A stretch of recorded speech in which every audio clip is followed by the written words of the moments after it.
When the lawyer said my name, my son's hand slammed the table so hard the water glasses jumped. Every eye in the room turned toward me like I'd just stolen something. I felt the air shift thick with questions no one dared to ask. 3 days earlier, I had been no one, just a woman in a quiet lakeside cottage in Vermont alone watching the fog roll across the water. And then the phone rang. The phone rang just as I was rinsing out my coffee mug. I almost let it go to voicemail, but something about the timing made me dry my hands and pick up. "Hi, Mom." David's voice was low-clipped the way he spoke when he'd already made up his mind about something. "David," I said, a little surprised. "You're up early." There was a pause, then a faint chuckle that didn't reach his eyes. I could picture it even over the line. "I wanted to tell you before you heard it from someone else." I set the mug down on the counter. "Tell me what you shouldn't come to the wedding." He said it flat, like it was a simple fact. "It's better this way. Vanessa and I. We've decided it would be best." I stood there in my kitchen, the morning light spilling across the pine floorboards, listening to my son tell me I wasn't welcome at his wedding. "David," I started keeping my voice even. "This is your wedding? I wouldn't want to cause any trouble." That's exactly the point he cut in the faintest edge in his tone. "We don't want tension. We want the day to be about us, not about history. History." The word landed heavier than he probably meant it to. I could almost see him shrugging it off his shoulders in that expensive suit jacket he favored for business meetings. "I see," I said quietly. "I knew you'd understand," he replied, and there was that small laugh again, almost smug. "It's nothing personal, it's just simpler this way." He didn't wait for me to answer. "Anyway, I'll have someone send you the livestream link so you can watch from home. It'll be nice." I looked out the window over the sink at the stretch of Lake Winfield shimmering under the early Vermont sun. My breath fogged the glass, though the morning air was warm. "I'll let you go," David said, as if this were any ordinary call. "Take care, Mom." The line clicked dead. I set the phone down slowly, my fingers lingering on the smooth case. For a long moment, I just stood there. The kitchen clock ticked behind me.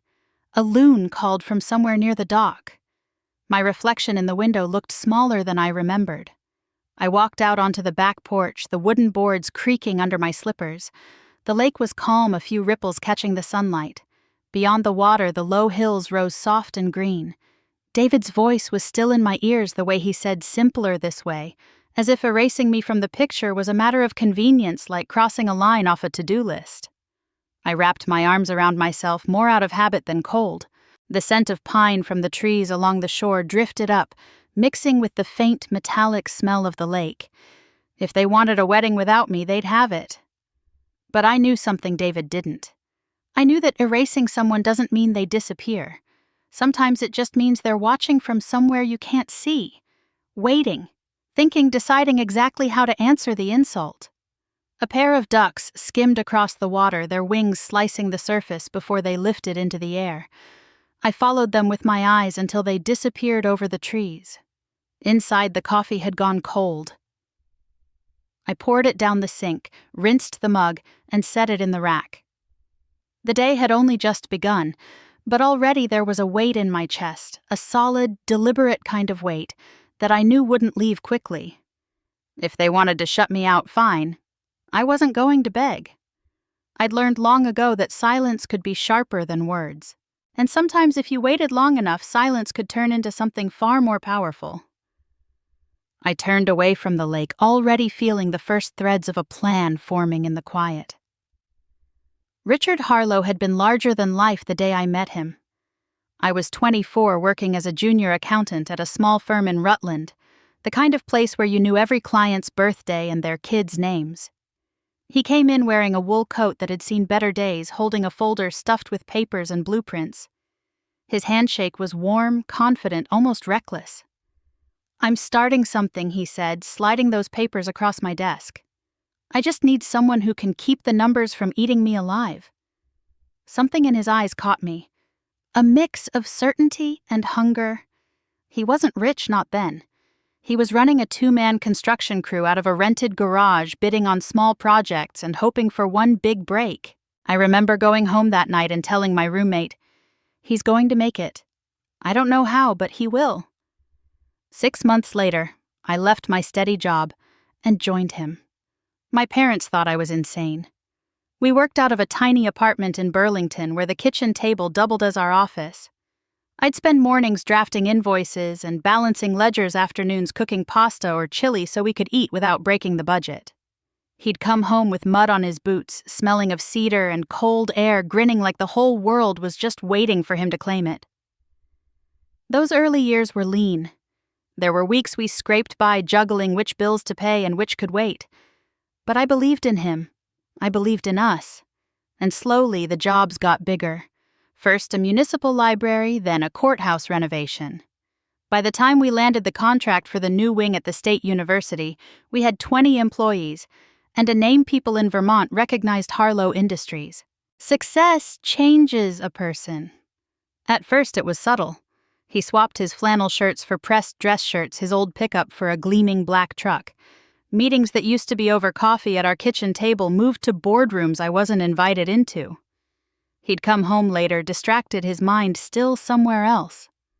I told myself it was just the price of growth, that once things settled we'd find our rhythm again. But the distance between us wasn't just measured in hours. It was in glances, not held conversations left unfinished. By 2010, I barely recognized the man sitting across from me at dinner. He was sharper, more polished, but harder too. One night he set down his fork and said, "Maggie, I think we want different things now." It wasn't an argument. There were no slammed doors or shouted words, just the quiet acknowledgement of something we'd both felt for a long time. In the spring of 2011, the divorce papers were signed. David was 17. He chose to live with his father. I told myself I understood. That a teenage boy might prefer the house with the pool, the father with the endless connections. At first we spoke regularly. Then it became holidays. Then texts. Then nothing. I didn't push. I thought giving him space was the kindest thing. Years later I realized space can be as dangerous as neglect. It gives room for someone else to fill in the story. And in David's case, that someone was Vanessa. The first time I met her was at a ribbon cutting for one of Harlow Industries' downtown projects. David had just finished college, all bright-eyed and ambitious. Vanessa stood beside him in a sleek navy dress, her blonde hair pulled back, diamonds catching the sun. "Mom, this is Vanessa," David said a little too quickly, as if he wanted to get it over with. Her handshake was light, her smile perfect. "It's so nice to meet you, Mrs. Harlow." Her tone was polite, but there was a faint pause before my name, as if she'd been about to call me something else. "It's Maggie now," I corrected gently. "Oh, of course," she said, her eyes flicking over my cardigan, my scuffed leather bag. The kind of look that takes in every detail and files it under not quite. It was fleeting, that moment, but it stayed with me. I'd seen that look before. At charity galas, in certain wives' clubs. Where worth was measured by what you wore, where you dined, how much influence you could wield. Over the years, Vanessa's presence in David's life seemed to coincide with his growing distance from mine. Invitations to family gatherings stopped coming.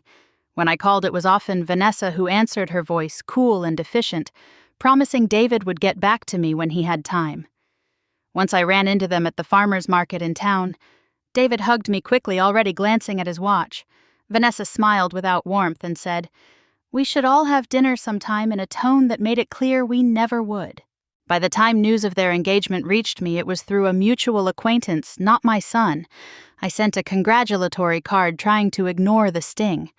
A week later, David called, not to thank me, but to tell me to stay away.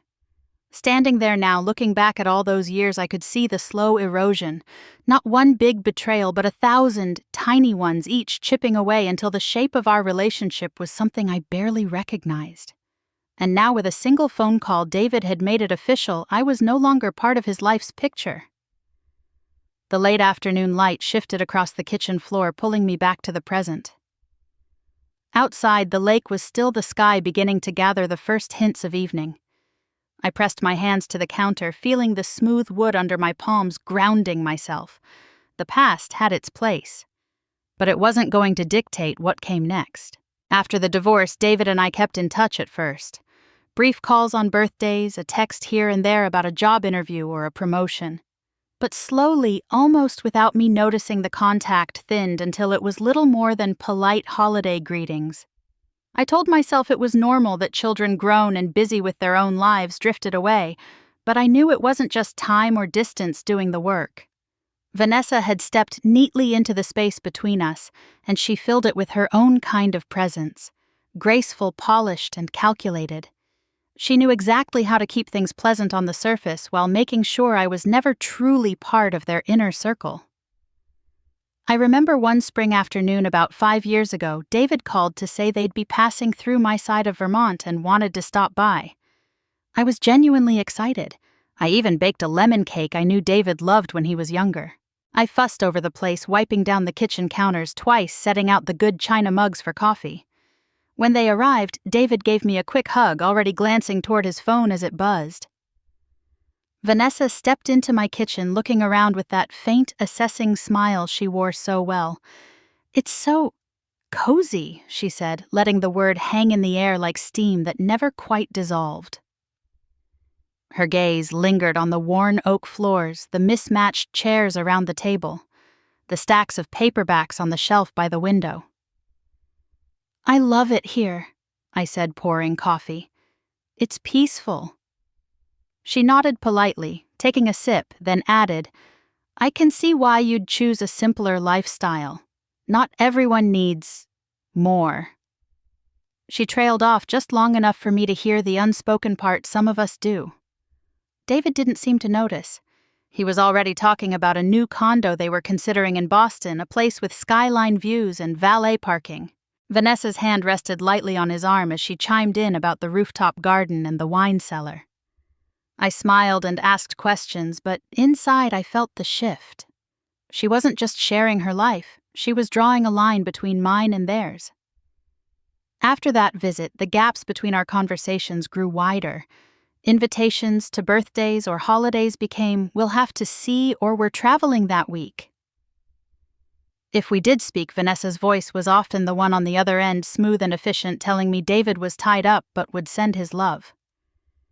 The last time we were in the same room before the engagement was at a fundraising gala for a historic preservation project, one of Harlow Industries' pet causes. I'd been invited through an old friend on the committee, not through David. When I walked in, the ballroom glittered with crystal chandeliers, the air full of laughter and clinking glasses. I spotted them across the room. David looked sharp in a tailored tuxedo, his arm around Vanessa's waist. She was radiant in a champagne-colored gown, her diamond earrings catching the light. I made my way over, weaving between tables, and when David saw me, his smile flickered for just a moment before settling back into place. "Mom," he said, leaning in for a quick kiss on the cheek. "I didn't know you were coming. I had an invitation from Claire Bennett," I said. "She thought I might enjoy the evening." Vanessa's eyes swept over me in my navy dress, not unkind, but measuring. "It's so nice to see you here," she said. "I'm sure it must feel like a different world." "It's a beautiful event," I replied evenly. She smiled, tilting her head toward David as if to say, "See, perfectly pleasant." That was Vanessa's gift. Never outright rude, never giving me anything concrete to take offense at. But each interaction left a fine layer of frost between us, a polite barrier that kept me firmly outside the picture they were building. So when the news of their engagement reached me, not from David, but from a mutual acquaintance over coffee, I wasn't surprised. I sent a card handwritten wishing them happiness. I told myself that was enough, that I was doing the right thing by staying gracious. A week later, David's number lit up my phone. I answered with a smile, ready to hear some excitement in his voice, maybe even a thank you. Instead, I got the clipped, deliberate tone I'd come to dread. "I wanted to talk to you about the wedding," he said. "Oh, I think it's better if you don't come. Vanessa and we just feel it would be less complicated. We'll send you the link to watch from home." The words were matter of fact, but the slight uptick in his voice, the faint note of satisfaction, it told me everything. This wasn't just about avoiding tension. It was about control. And I knew in that moment exactly what their wedding day was going to be: a stage. A carefully curated tableau of wealth and unity, with no room for the inconvenient reminder of where it all began. They wanted to present themselves as the perfect, untouchable couple unburdened by messy family ties. And to do that, I had to be erased. Fine, let them erase me from the picture. I'd been invisible before. But I also knew how to step back into a room when the time was right and make sure everyone saw me. A week later, the phone rang again. This time it wasn't David. Mrs. Harlow. This is Samuel Benton. I was Richard's attorney for many years. I'd like to meet with you in my office here in Boston. There are matters we should discuss in person. His tone was measured professional, but there was a weight beneath it. I agreed, and 2 days later, I was on the early train watching the Vermont hills roll past the window until they gave way to the denser skyline of the city. Samuel's office was on the 12th floor of an old brick building near Beacon Hill, the kind of place with polished brass elevators and the faint smell of lemon oil from the wood-paneled hallways. A young receptionist led me into a conference room lined with shelves of leather-bound volumes. Samuel stood to greet me. He was in his late 50s, tall with silver hair, and an expression that looked like it had been trained to reveal nothing. "Thank you for coming, Maggie," he said, gesturing to a chair at the long mahogany table. I set my bag down, unsure what to expect. "You said it was about Richard." He nodded, taking a seat opposite me. From a folder he pulled several documents and placed them neatly in front of him. Richard left a will. In it he made some significant decisions. "You're named Maggie," prominently. I blinked. "I'm named." Samuel's eyes met mine. "Yes. He left you 60% of Harlow Industries' controlling shares along with $36 million in liquid assets." For a moment the room seemed to tilt slightly. I gripped the edge of the table. That doesn't make sense. We've been divorced for over a decade. "I'm aware," he said. "Richard was very clear about his intentions. He also left a letter for you. Handwritten." He slid an envelope across the table. My name was written in Richard's bold, slightly slanted handwriting. I stared at it for a long moment before breaking the seal. Maggie. If you're reading this, it means I'm gone, and we didn't get the chance to say these words face to face. I know our marriage ended quietly, but I also know the fault was mine. You stood beside me when no one else would, and I let ambition pull me away from that. I've seen over the years how Vanessa has shaped David's view of you. I suspect she will try to keep you at arm's length, maybe even erase you entirely. I can't change the past, but I can make sure you have the means to protect yourself now.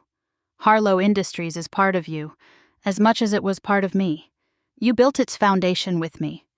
Every invoice, every late-night budget, every sacrifice. The board may not remember that, but I do. I'm leaving you the controlling interest, because I trust you to guard what we built, and because I know you won't use it to punish but to preserve. Consider it a shield, Maggie. You'll know when to use it. Richard. The words blurred for a second, and I had to set the letter down. My throat tightened. Not from joy, not even from shock, but from the strange tangle of gratitude, sorrow, and something that felt like vindication. "I don't understand why he didn't tell me," I said quietly. Samuel folded his hands. Richard kept his own counsel, but he was adamant about this. He even updated the will less than 6 months ago. I leaned back, the chair creaking softly. Vanessa's face came to mind, that polite smile that never reached her eyes. David's dismissive tone on the phone. They thought they were in control of the picture. They had no idea there was an entirely different frame around it. Samuel cleared his throat. "I'll need to file the necessary paperwork with the state. There will be a formal reading of the will for the other beneficiaries. But legally, your position is secure." I nodded, still absorbing the reality. $36 million, 60% of Harlow Industries, and a letter that was as much a warning as it was a gift. Outside the tall windows, Boston bustled. Cars moving steadily down narrow streets, people hurrying along the sidewalks. I thought of the lake back home, the quiet of my mornings there, and how very different the air felt here. I tucked the letter back into the envelope and slid it into my bag. My pulse had steadied now, but there was a new weight in my chest. Not the heavy ache of being shut out, but the solid certainty of holding something no one else could take from me. As I left the building, the spring air was cool against my face. The city noise faded into the background as I walked, my mind replaying Richard's words. Consider it a shield. You'll know when to use it. I wasn't entirely sure what form that would take yet, but I knew one thing with absolute clarity. When the moment came, it would be impossible for them to ignore me. A week later, the phone rang again. This time it wasn't David. Mrs. Harlow. This is Samuel Benton. I was Richard's attorney for many years. I'd like to meet with you in my office here in Boston. There are matters we should discuss in person. His tone was measured professional, but there was a weight beneath it. I agreed, and 2 days later I was on the early train watching the Vermont hills roll past the window until they gave way to the denser skyline of the city. Samuel's office was on the 12th floor of an old brick building near Beacon Hill, the kind of place with polished brass elevators and the faint smell of lemon oil from the wood-paneled hallways. A young receptionist led me into a conference room lined with shelves of leather-bound volumes. Samuel stood to greet me. He was in his late 50s, tall with silver hair, and an expression that looked like it had been trained to reveal nothing. "Thank you for coming, Maggie," he said, gesturing to a chair at the long mahogany table. I set my bag down, unsure what to expect. "You said it was about Richard?" He nodded, taking a seat opposite me. From a folder he pulled several documents and placed them neatly in front of him. Richard left a will. In it, he made some significant decisions. "You're named Maggie." Prominently. I blinked. "I'm named..." Samuel's eyes met mine. "Yes. He left you 60% of Harlow Industries' controlling shares along with $36 million in liquid assets." For a moment the room seemed to tilt slightly. I gripped the edge of the table. "That doesn't make sense. We've been divorced for over a decade." "I'm aware," he said. "Richard was very clear about his intentions. He also left a letter for you. Handwritten." He slid an envelope across the table. My name was written in Richard's bold, slightly slanted handwriting. I stared at it for a long moment before breaking the seal. Maggie. If you're reading this, it means I'm gone, and we didn't get the chance to say these words face to face. I know our marriage ended quietly, but I also know the fault was mine. You stood beside me when no one else would, and I let ambition pull me away from that. I've seen over the years how Vanessa has shaped David's view of you. I suspect she will try to keep you at arm's length, maybe even erase you entirely. I can't change the past, but I can make sure you have the means to protect yourself now. Harlow Industries is part of you, as much as it was part of me. You built its foundation with me, every invoice, every late-night budget, every sacrifice. The board may not remember that, but I do. I'm leaving you the controlling interest because I trust you to guard what we built, and because I know you won't use it to punish, but to preserve. Consider it a shield, Maggie. You'll know when to use it. Richard. The words blurred for a second, and I had to set the letter down. My throat tightened. Not from joy, not even from shock, but from the strange tangle of gratitude, sorrow, and something that felt like vindication. "I don't understand why he didn't tell me," I said quietly. Samuel folded his hands. Richard kept his own counsel, but he was adamant about this. He even updated the will less than 6 months ago. I leaned back the chair, creaking softly. Vanessa's face came to mind, that polite smile that never reached her eyes. David's dismissive tone on the phone. They thought they were in control of the picture. They had no idea there was an entirely different frame around it. Samuel cleared his throat. I'll need to file the necessary paperwork with the state. There will be a formal reading of the will for the other beneficiaries, but legally, your position is secure. I nodded, still absorbing the reality. $36 million, 60% of Harlow Industries, and a letter that was as much a warning as it was a gift. Outside the tall windows, Boston bustled. Cars moving steadily down narrow streets, people hurrying along the sidewalks. I thought of the lake back home, the quiet of my mornings there, and how very different the air felt here. I tucked the letter back into the envelope and slid it into my bag. My pulse had steadied now, but there was a new weight in my chest. Not the heavy ache of being shut out, but the solid certainty of holding something no one else could take from me. As I left the building, the spring air was cool against my face. The city noise faded into the background as I walked, my mind replaying Richard's words. Consider it a shield. You'll know when to use it. I wasn't entirely sure what form that would take yet, but I knew one thing with absolute clarity. When the moment came, it would be impossible for them to ignore me. The next morning I was in Samuel's office again, the city waking up outside his tall windows. The hum of traffic floated in with the scent of fresh coffee from somewhere down the street. He had a stack of papers ready, his glasses low on his nose. We'll need to file the notice of meeting by the end of the week, he said, tapping the folder. It will go out to all shareholders, including David. I sat across from him, hands folded in my lap. Good. I want it sent by courier to everyone on the list, no exceptions. And I want Charles Wright to get his in person. Samuel raised an eyebrow. You want to poke the bear? I want him to have plenty of time to think about seeing me at the head of the table, I said. He leaned back, studying me for a moment. You understand this is going to cause a very public reaction. David will be furious. The board will be split. I've lived through worse than their disapproval, I replied. This isn't about winning a popularity contest. It's about taking the seat I was given and making sure they understand I belong there. He nodded slowly. Then we'll prepare for the fight. But we'll do it with precision. We spent the next 2 hours going over the agenda. Election of the new chairperson, presentation of company history, financial stability report. My name was next to the first item. I want documentation for every claim I make, I told him. Contracts I negotiated, projects I kept alive.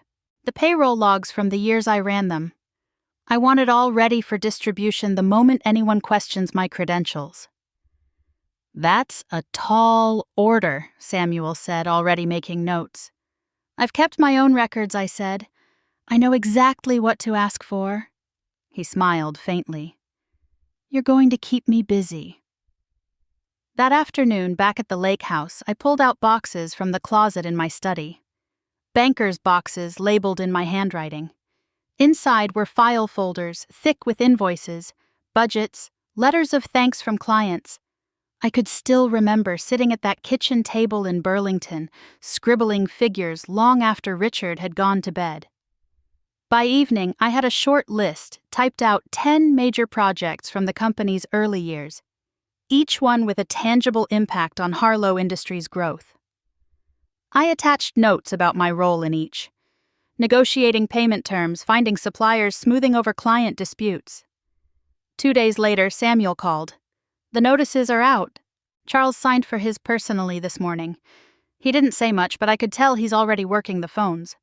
Let him, I said. Every call he makes just means more people thinking about the meeting. He hesitated. You know, David might try to spin this as you trying to overshadow his wedding. I felt a flicker of something between amusement and resolve. If he wants to believe this is about his wedding, let him. He's not wrong that it will make an impression. But this isn't about his marriage. It's about the company, and the company is mine to protect now. The following week was a blur of preparation. I worked with Samuel's paralegal to compile a presentation. Every slide had a piece of history attached. Photographs of the first municipal library renovation, the university expansion project, the courthouse restoration. There were even snapshots of me standing in hard hats alongside Richard holding blueprints. At night, I found myself rehearsing in front of the mirror, speaking each point until the words were smooth and certain. Not defensive, not angry. Just factual, undeniable. One evening as the sun dipped low over the lake, Samuel came by with a draft of my opening statement.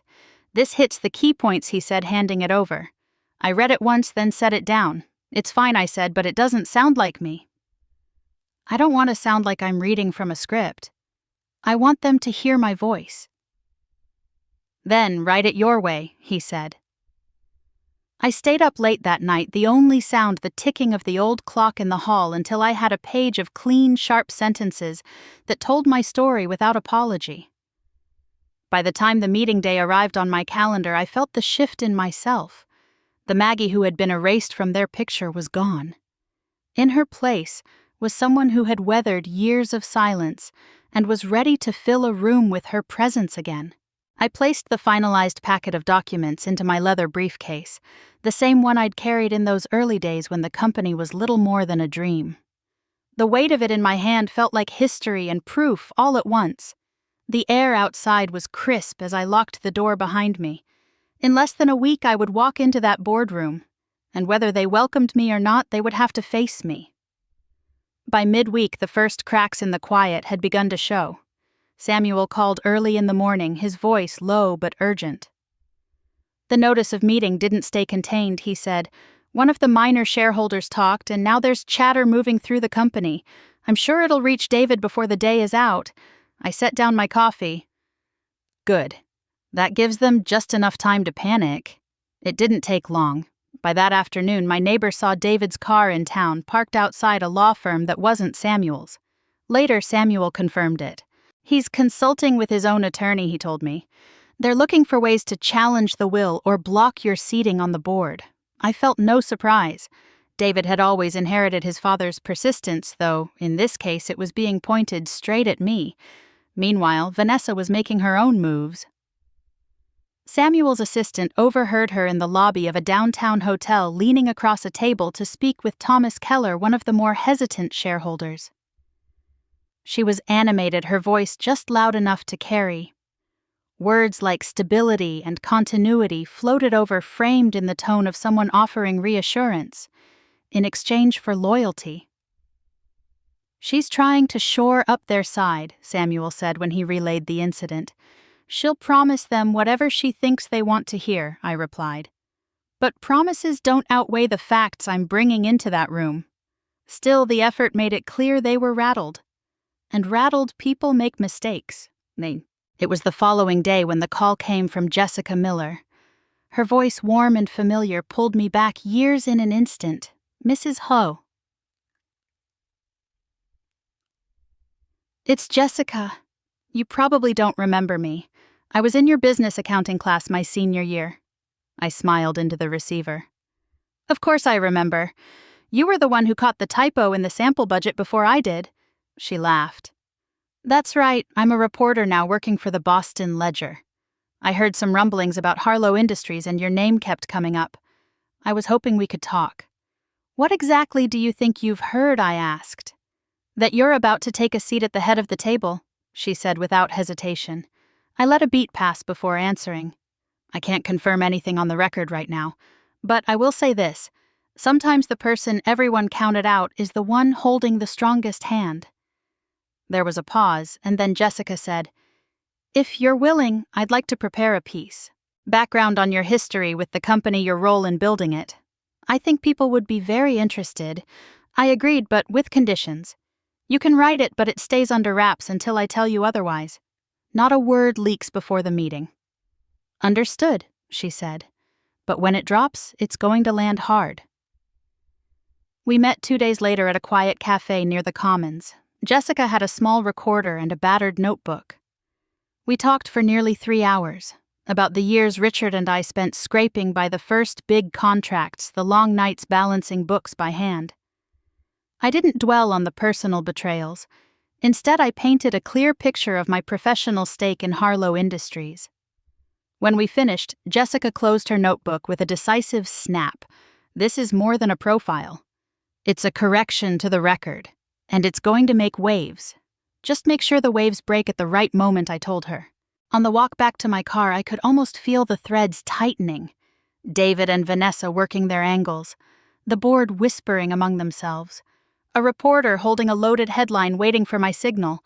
That night, the wind off the lake rattled the windows. I stood in the living room looking at the dark water and thought about timing. In business, timing was everything. Release the news too early, and they'd have a chance to regroup.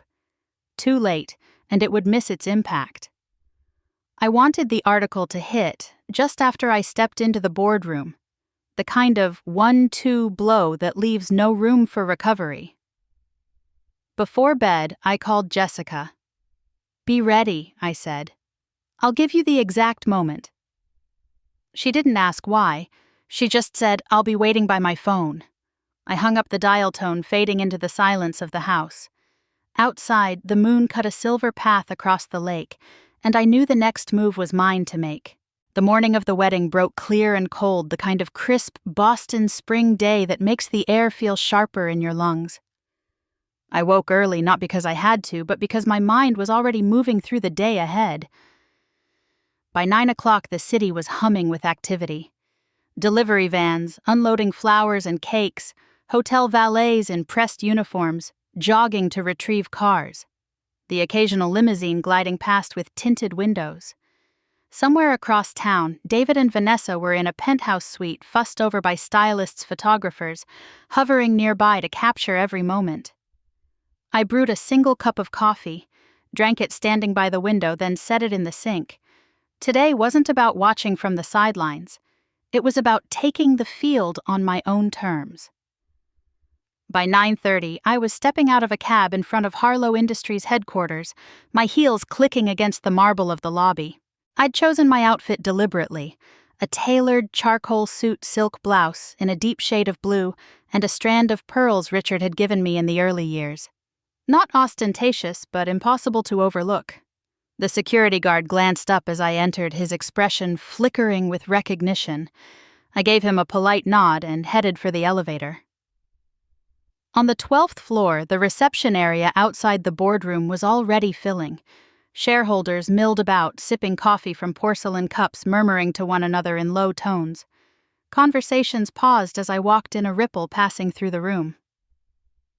"Mrs. Harlow," one of the senior board members said, stepping forward. "We didn't expect—" He trailed off, catching himself. "You didn't expect me to take the seat I was given," I finished for him, my tone even. "Consider today your opportunity to adjust that expectation." The doors to the boardroom opened and Samuel appeared, his face a mask of professional calm. "We're ready," he said. Inside, the long, polished table gleamed under recessed lighting. Name placards were arranged with military precision. At the head of the table sat a leather-bound folder with my name embossed on the front.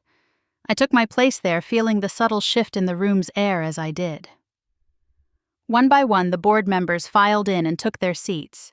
Charles Wright entered last, his expression tight, his cufflinks catching the light as he adjusted his jacket. He didn't look at me directly, but I caught the muscle in his jaw working. Samuel called the meeting to order, his voice steady. The first item, recognition of new majority shareholder. All eyes shifted to me. "Thank you." I began, my voice carrying easily in the quiet. "I won't take long before we get to the business at hand. But I do want to acknowledge that this company's foundation was built by more than one set of hands. Mine were among them." I opened the folder and began distributing the packets I'd prepared. Project histories, client letters, photographs from the early years. Pages slid across the glossy table to rest in front of each person. The faint rustle of paper was the only sound as they scanned the records. "These are reminders," I continued, "not of sentiment, but of fact. We have all benefited from what was built, and now I intend to protect it." Across town, no doubt, vows were being exchanged, champagne poured. Here in this room, the foundation of something else entirely was being laid. As the meeting moved forward, we discussed fiscal reports, upcoming projects, and strategic plans. I answered questions directly, refusing to defer or hedge. The more I spoke, the more I felt the shift. Some skeptical faces softening, others narrowing with calculation. About halfway through, I glanced discreetly at my watch. It was nearly 11. Perfect timing. I caught Samuel's eye, gave the smallest nod. He knew what it meant. Within minutes, Jessica's article would be live. An in-depth profile of my history with the company, paired with a headline that would make people stop mid-scroll. I pictured the ripple starting in phones and tablets across the city, reaching the hotel ballroom before dessert was even served. But here in this room, I remained focused. "We will be voting shortly on the leadership transition," Samuel announced. "Before that, is there any further discussion?" Silence. Charles tapped a pen against his notepad but said nothing. I leaned back slightly, my hands resting on the arms of the chair. Whatever happened next, I had already made my presence undeniable. And outside these walls, the day David and Vanessa had designed so carefully was about to feel just a little less perfect. I stood letting the chair ease back behind me and walked to the head of the table's curve where every eye could see me clearly. The papers I'd distributed earlier were spread open in front of each board member, and I could see some of them, glancing back and forth between the documents and me. This company I began was born from more than just a business plan. It was born from risk, long nights, and a belief that something worth building is worth building well. I was here in those nights. I watched the numbers when there weren't enough, and I fought for the projects that kept us alive. That history is not nostalgia. It's proof of capability. A few heads nodded. I caught the faintest smile from Helen Price, one of the longest-serving board members. "I'm not here to dismantle Richard's legacy," I went on. "I'm here to guard it. Growth is important, but so is honoring the values we started with: integrity, reliability, and respect for the people who keep these doors open. We owe that to our clients, our employees, and our shareholders." I paused, letting the words settle. That's when Charles Wright cleared his throat. "Mrs. Harlow," he said, leaning forward, "no one is questioning your historical involvement. But the last time you had a hand in operations, this was a fraction of the company it is now. The scale, the stakes, they're entirely different. What makes you believe you're equipped to lead in this era?" There it was, the challenge I knew was coming. Before I could answer, Samuel slid a thin leather binder down the table toward Charles. "That's why we prepared this," he said evenly. "Documented contributions, strategic decisions she made during critical growth phases, financial recoveries she spearheaded. You'll also find images, project sites, client meetings, that prove her direct involvement. The scale was smaller then, yes, but the principles of leadership haven't changed." Charles flipped through the binder, his expression unreadable. I met his eyes. Leadership isn't about knowing every technical detail. It's about making decisions that keep the company strong no matter the size. I've done that before and I can do it again, with the right team beside me. The room was quiet for a beat. Helen spoke up. "I remember those years. We were on the brink more than once and Maggie pulled us through. That's not something you forget." Samuel glanced around the table. "If there are no further questions, we can proceed to the vote." Chairs shifted, papers rustled. The process was simple, a closed ballot collected in a wooden box Samuel placed at the center of the table. One by one, each member rose, marked their vote, and dropped it in.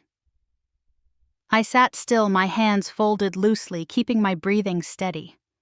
When the last ballot was cast, Samuel lifted the box and set it on the table before opening it.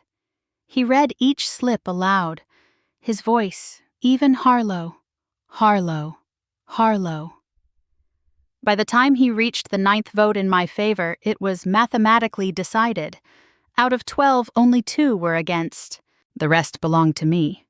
Samuel looked up, the faintest trace of satisfaction in his eyes. "The motion passes. Margaret Harlow is hereby elected chair of the board." For a moment, the only sound was the ticking of the clock on the far wall. Then Helen began to clap, slow but firm. A few others joined in. Charles remained still, his jaw tight. I rose once more. "Thank you. I'll prove worthy of your trust, not with promises but with results. We start today." The meeting moved to the next agenda item, but I barely heard it. The shift had happened. The seat was mine and no one in that room could pretend otherwise. As Samuel began wrapping up the session, I glanced at my watch. Across town, champagne was being poured, photographs staged. I imagined the first phone vibrating in that hotel ballroom as Jessica's article went live, carrying my name and my face into every corner of their celebration. The vote was done, but the day was just beginning. At the Fairmont's grand ballroom, the chandeliers cast a warm golden glow over the sea of white linen and crystal stemware. A jazz trio played softly in the corner, their notes weaving through the hum of polite conversation and clinking glasses.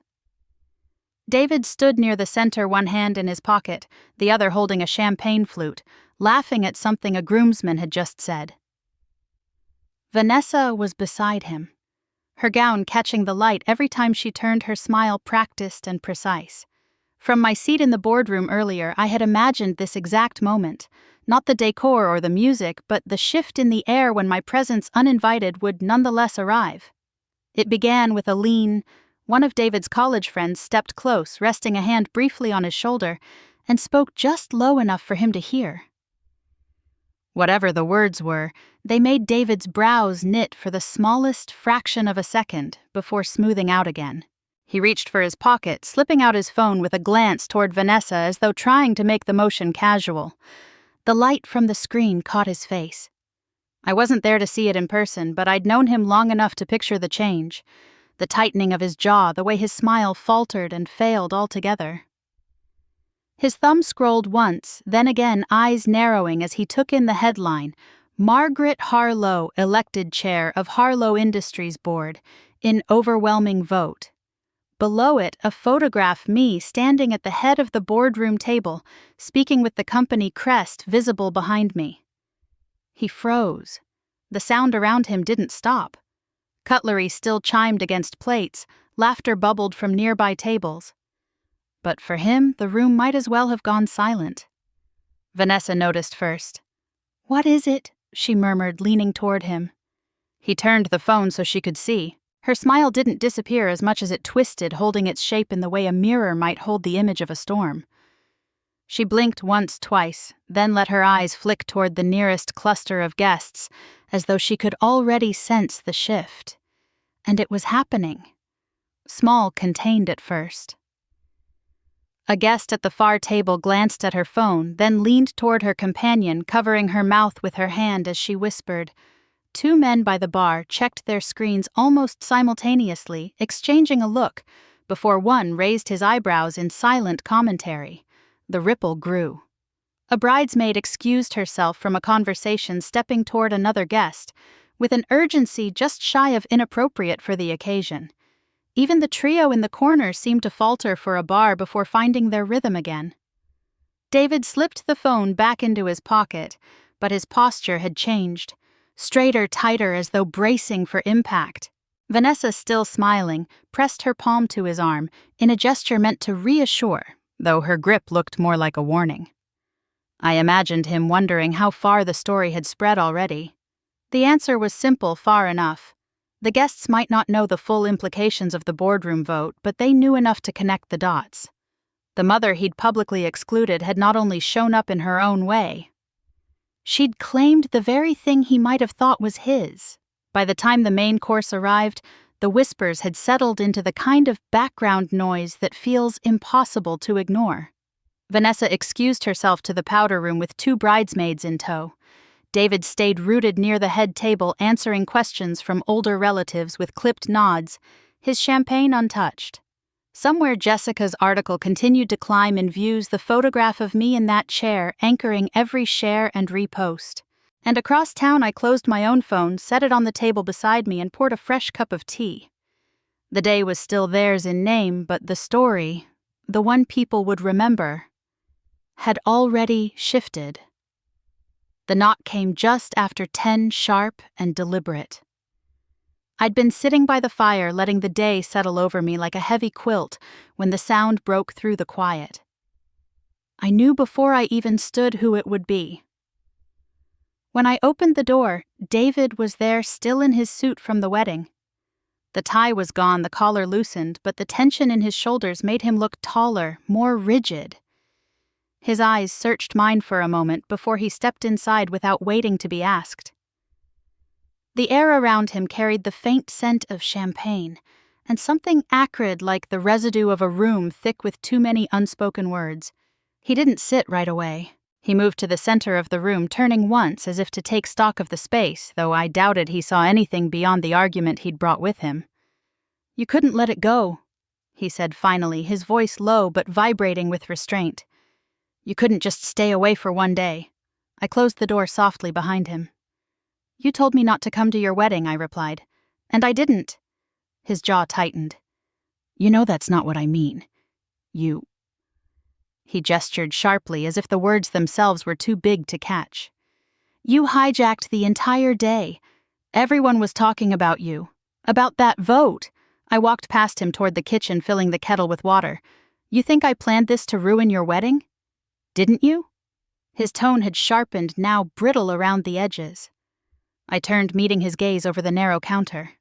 "No, David. I planned it to take back what's mine to protect. What your father trusted me with. That it happened on your wedding day." I let the pause hang just long enough. "Was your choice, not mine." He blinked, confused. "My choice?" "You're the one who told me to stay out of your life," I said evenly. "I simply honored that request, in the way I know best."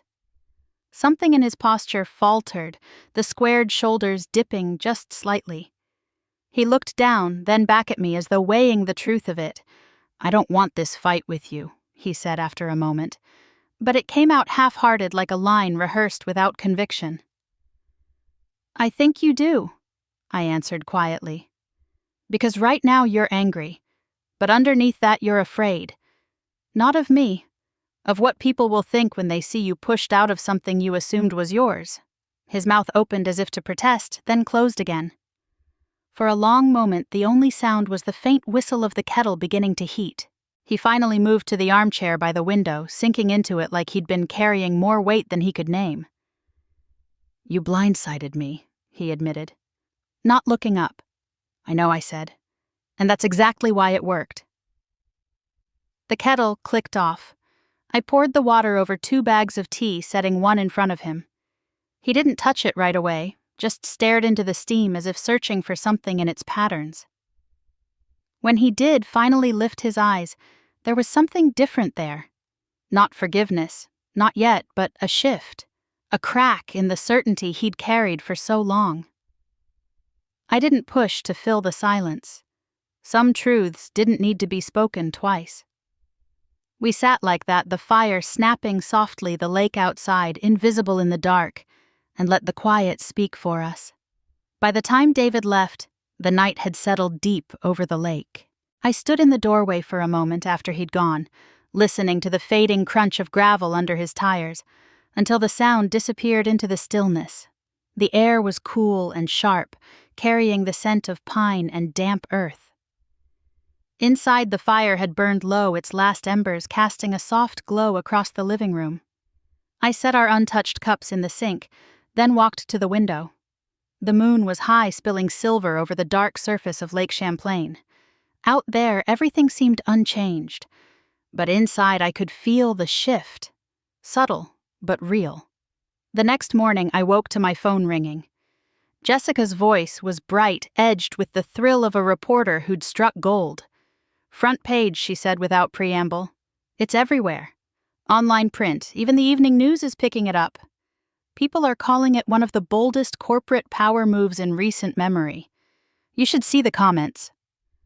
I smiled into the receiver. "I'm sure I'll read them later." "You sound calm," she teased. "I'd be celebrating." "I am," I said, "just in my own way." We hung up and I stayed by the kitchen table for a while, letting the quiet wrap around me. The sun had just risen high enough to catch the water, turning it into a sheet of gold. I opened the window, breathing in the cool autumn air. Somewhere in the distance, a loon called its echo carrying across the lake. I thought about David. Not just the man who'd laughed and told me to stay away, but the boy I'd once read bedtime stories to, who used to run to me after school with pockets full of stones he thought were treasures. We weren't mended. Maybe we never would be. But the balance had changed. I wasn't standing outside the door anymore waiting for permission to enter. The letter from Richard sat in the top drawer of my desk. I took it out, running my fingers over the familiar handwriting one more time. He'd trusted me to hold the line to protect what we'd built. Now I finally felt like I'd done that. The afternoon passed slowly in that satisfying way it does when there's nothing more to prove. I walked along the shoreline, the leaves crunching under my boots, the wind scattering ripples across the lake. The air tasted of wood smoke from some unseen chimney. By the time I returned to the cottage, the light was fading. I poured myself a glass of wine, settled into my chair by the window, and watched as the sky shifted from gold to rose to deep indigo. The reflection of the moon spread wide across the water, steady and unbroken. Life wasn't suddenly perfect. There would be meetings to run, decisions to make, and likely more battles ahead. My relationship with David would remain a delicate thing, full of silences and unspoken history. But tonight I had both my dignity and my voice. That was enough. Sometimes silence is the only weapon you have. And sometimes if you choose the right moment, silence speaks louder than anything you could say. If you've ever been underestimated, pushed aside, or told you didn't belong, only to find your way back to your own power, I'd like to hear your story. Share it with me. Maybe your voice will be the one that helps someone else take theirs back.